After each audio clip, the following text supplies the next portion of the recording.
گناہوں کی عادت چھڑا میرے مولا، گناہوں کی عادت چھڑا میرے مولا، مجھے نیک انسان بنا میرے مولا، مجھے نیک انسان بنا میرے مولا، جو تجھ کو جو تیرے نبی کو پسند ہے۔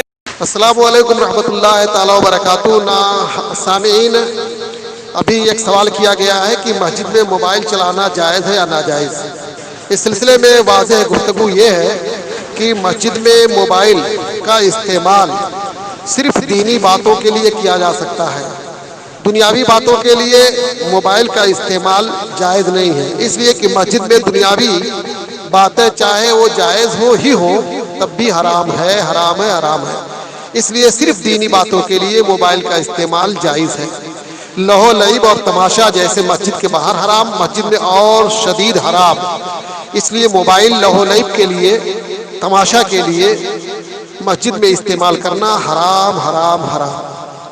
اور سینیٹائزر سے مسجد کا میں چھڑکاؤ کرنا، سینیٹائزر میں الکحل کی زیادہ مقدار ہوتی ہے، اس لیے الکحل کا استعمال یا چھڑکاؤ مسجد میں جائز نہیں ہے۔ شوال کے 6 روزے یہ نفلی روزے ہیں، نفلی روزے رکھ کر توڑا جا سکتا ہے، لیکن ایسا کرنا مکروہ ہے۔ انما الاعمال بالنیات، بلا شبہ اگر ایام بیض یا آپ دوشنبے کے روزے کی بھی نیت کریں گے تو اس کی بھی برکات اللہ تعالیٰ اپنے کرم سے عطا فرمائے گا۔ انما الاعمال بالنیات۔